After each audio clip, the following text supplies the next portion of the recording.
This week on the Taking 20 podcast. If your NPCs are believable, it makes it easier for the players to believe they're real. And if the PCs believe they're real, that's how you get them to emotionally invest.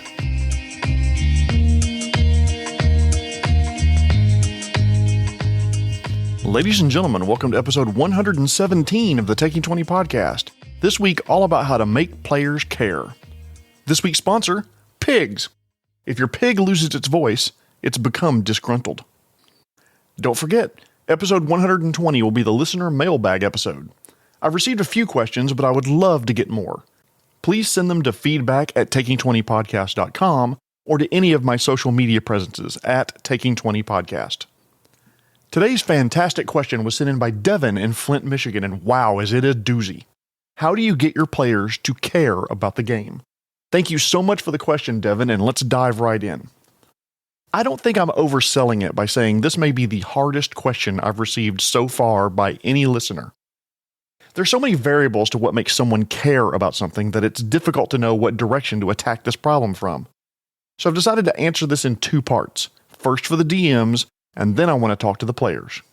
So DMs, let's start off with a definition. In my mind, care means to emotionally invest. That being said, I have the worst news for you I could give you. There is no way to guarantee your players will care.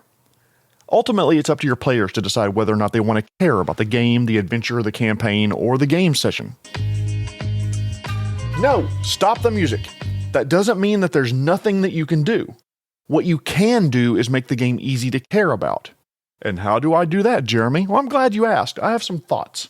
Otherwise, there really wouldn't be an episode to record, and I could be taking a nap right now. There are some groups where this will be nearly impossible. There are groups that despise roleplay, and they may not engage much with your world. Emotional investment may not be part of the way they like to game, and maybe that's just the way they're wired. Going around talking to NPCs and feeling invested in their plight could be exhausting for them, or they're just not good at it. Their real world could be an emotional drain, and they don't want that during their weekly gaming session. They want to hit the battle mat, roll dice, discuss round-by-round tactics, and be big damn heroes without worrying about all that quote-unquote mushy stuff. And that's okay. That's the game they want. If you reach this point, though, you probably have to decide if this is the game you want to DM. If you do want to DM a game like this, fine, press on. But if not, it is time to have a difficult conversation with your group about whether or not the game should even continue. Personally, I would love to run a role-play heavy campaign with political intrigue, emotional connections, NPCs that feel important to the world. I've run games like that in the past, but my two regular groups right now aren't really all that interested in that deep of a game. So I write, I wait, lurking in the shadows with my story of the great house brought low by scandal, with relatives and enemies waiting to pounce on the once powerful family, ripping it to shreds and fighting over the remains. And one day, time is right, we will emerge from the shadows and I will run that game. But until then, what can you do to make your players buy in? What you can do is make it as easy as possible for your players to care, and if they don't, your conscience is clear. You can sow the seeds of emotional investment, and if they don't bite, you've done your part. One thing you can do is make the ground ripe for emotional investment by the players is giving your NPCs emotions. Tina the stable hand thinks it's critical for her to get into college. She mentions it casually to one of the characters and talks about how it would change her life, her family's life, for maybe even at least a generation. Be realistic. Think what this would mean for Tina. Tina works in a stable and wants to be, a biochemical engineer. Put yourself in Tina's shit kickers and imagine how desperately you'd want to have a path out of working in a stable all day. Now you know how Tina would react to PCs agreeing to take her letter to Stanford on her behalf, much less how she'd react when the party returned with a decision letter, elation and hugging if she were accepted, grief and despondence if she wasn't. Emotional reactions grounded in a real world make it easier for your PCs to react with emotion, invest in the story, and start to care about your game, your world, and the people in it. If your NPCs are believable, it makes it easier for the players to believe they're real. And if the PCs believe they're real, that's how you get them to emotionally invest. Next tip, Communication, communication, communication. You should be crystal clear on the goals that the party needs to meet in order to keep the adventure moving forward. But Jeremy, you may be asking, how does that help with player buy-in? Well, I don't know, I've been drinking hand sanitizer all day. Now, it should go without saying that that was a joke. Please do not go drink hand sanitizer like a dumbass, you will die. Back to topic, clearly let your players know what level of emotional buy-in you want in your game. Some GMs want to run games that are little more than tactical battle simulators with some flimsy, threadbare plot that connects them together. And that's okay.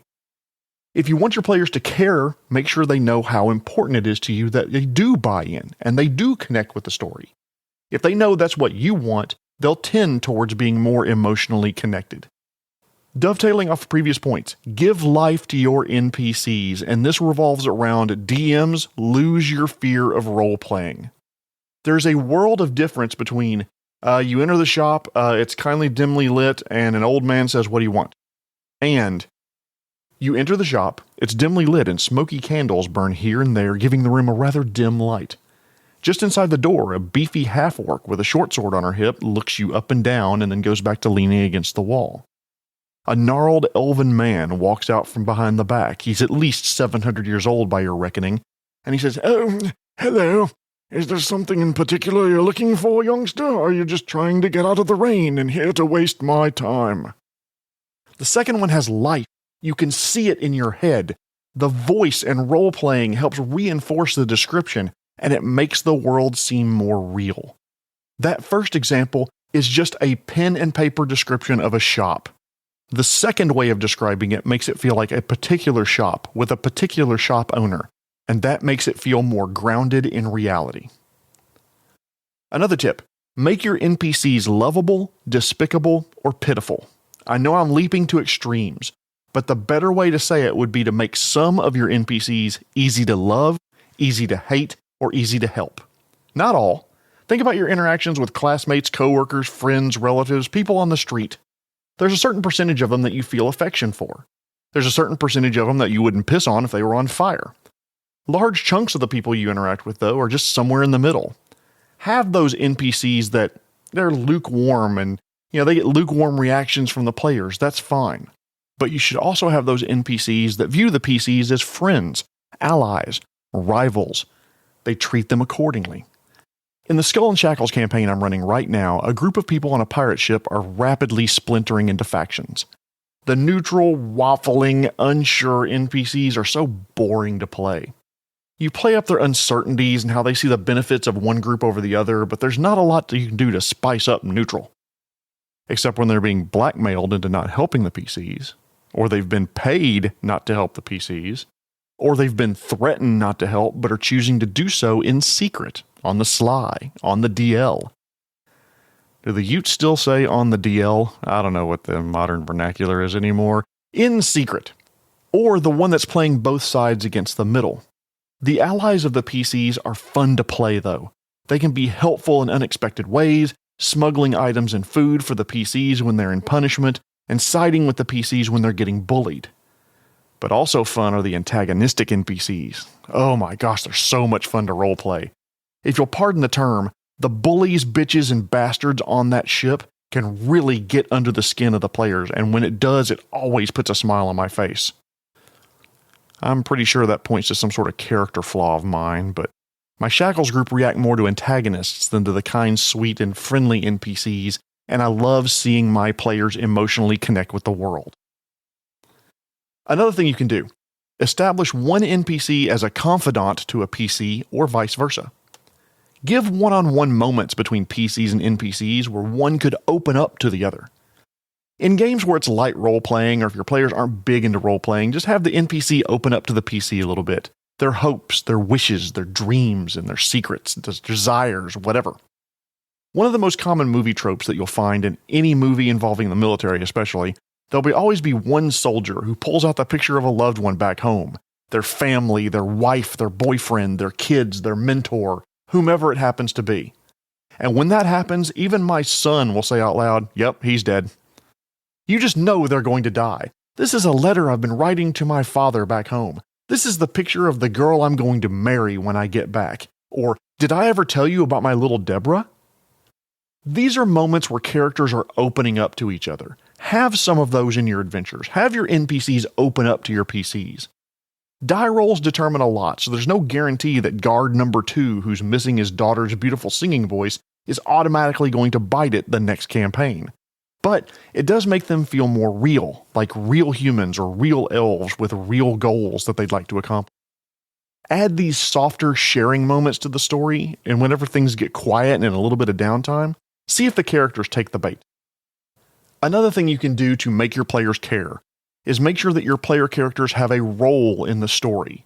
There's nothing worse than just feeling like you're along for the ride and didn't really do anything. Not every character is the chosen one, destined to save the world of Hyperia from the evil clutches of Baron von Fartsnacks. But as you're designing the campaign, building the adventure, use the characters' backstories to tie into the narrative.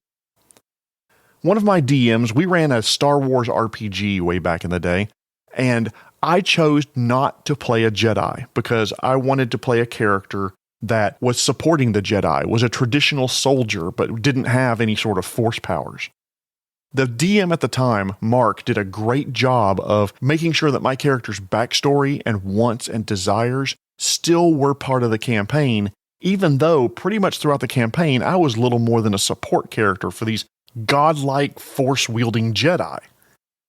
But the DM did a great job of making sure that I felt like I was critical to the success of the group, mechanically with my skills and narratively with my backstory. And that's a lesson I think we all DMs and GMs can learn. Each character, at least once, should be front and center stage in the spotlight, made to feel important, made to feel like there's a reason that fate has guided them to be at this place at this time to do this thing, no matter what that happens to be. If the players feel like their characters are important, that'll tend to make the players feel like the game is more important as well. Another thing you should do is give each character a time to shine with their abilities. This may sound similar to the last bullet, but it has a different focus. Characters get cool abilities, and many times a player will agonize over which cool ability to take when their character gains a level. They'll weigh pros and cons, and they'll look data up and builds online, and they'll talk to members of the party. They'll talk to you as the DM and try to figure out what's the best ability for them to take right now at this level. They've agonized over the decision. Give them a chance to be the big damn heroes with that ability. If they took an ability that gives them a poisonous bite attack, let that poison make a difficult encounter a lot easier. It's going to be hard to sneak into the banquet hall without anyone in the Sanguine Guard noticing. Our best shot is the service interest with one guard, but he has a shotgun. 2 minutes in the campaign later. Okay, so the lone guard at the service entrance for the Sanguine Court lies frothing at the mouth because of Dalian's poisonous bite attack. Are you going to wait until she's dead, or are you going to loot the body now? If Dalian took an ability that gave him a poisonous bite attack, and suddenly everything's immune to poison, you're taking away opportunities for Dalian's player to have him use this cool ability in an adventure. So don't do that to your players. Don't nerf new abilities that they may gain. Another thing, DM, design your campaign around character goals. The easiest way to do this, by the way, is to connect it to the character's backstory. The character wants to find the magical what's it from where it's from during the campaign. Even if your campaign is about saving the village of Hassan, at some point, even if you don't have them find the magical what's it, have them find information that could help the character do that later on down the road. They could go questing for that item, maybe even in a different campaign. Meet that goal, solve that problem, find that item, find that person that they've lost. If the campaign is long enough, I love having the opportunity for the character to meet that goal in campaign. But even if they can't, have them find clues or hints or suggestions that they could eventually find it later on in their adventuring lives. Now, I mentioned using goals derived from a character's backstory, but that's not the only good source for goals. Sometimes goals unfold or evolve throughout the game. In my Skull and Shackles campaign, the party have grown to absolutely despise a couple of people on the ship. I'm convinced that at least one party member would happily die if it meant one or more of these NPCs died as well. I had no idea that they would grow to despise these couple of particular NPCs so much, but that goal has really evolved as the game has gone on. So Start off by designing your campaign with hooks into character backstories, but be on the lookout for any goals that their players decide that are really, really important for their character, and be ready to change the adventure to meet those. It boils down to this. Care requires the players to make decisions based not just on logic, but also emotion. The endorphins or adrenaline released by the player is real, even if the character and the NPC aren't. Using some of these techniques can help the players feel more engaged with the campaign. I can't guarantee that they will, but it makes the ground fertile for emotional attachment to grow. Lastly, though, my beloved GMs, if you feel yourself getting frustrated with the lack of engagement, talk to your players about it. Tell them how important this is to you and ask them to engage more, to put more effort in, to care about the NPCs and world that you're building. Good communication is key to almost every relationship you'll ever have, romantic and platonic, so make sure that you spend time talking to your players, letting them know what's important to you and finding out what's important to them. At this point, I want to shift over to players. Players, hey, let's cozy up together and have a chat, you and I. Comfortable? Can I get you some tea? Are you settled in? Good. Let's take a moment to talk about what you can do to assist your poor DM when it comes to caring about the campaign. First off, fucking pay attention! Do you know how much work it is to be a GM? All the preparation that goes into having a fun little adventure? Oh sure, you show up with your dice, cavorting the world for 3 to 4 hours, and then go on your merry way. Meanwhile, your DM is so damn stressed her toenails are falling off because she's gripping her socks with her toes inside her tennis shoes. So worried that she's not good enough, the adventure won't be gripping enough and someone may get upset. We desperately want you to have a good time, but you gotta pull a little effort in, just a little. I'm not even asking you to meet your DM halfway. Have you ever seen the ceiling of the Sistine Chapel?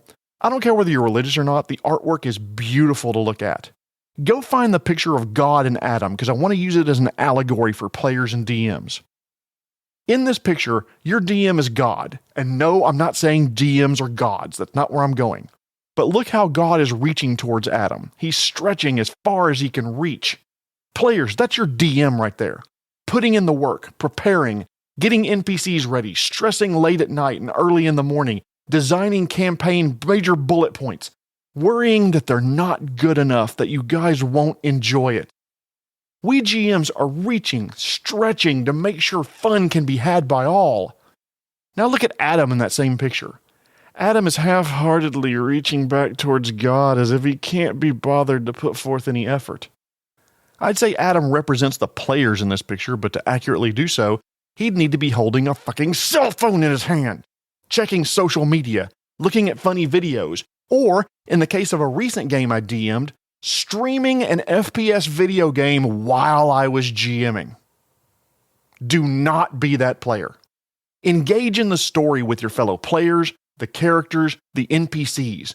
Learn their names, take some notes, act like you fucking care and your game's gonna be better.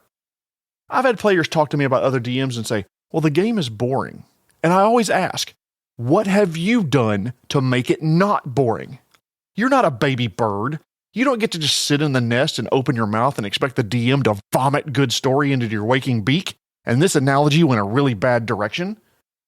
Good games, good adventures, good sessions require effort by both the DM and the players. This is collaborative storytelling. If your DM wanted to do it all by himself, he'd write a damn novel. Players, find a reason to connect to the story.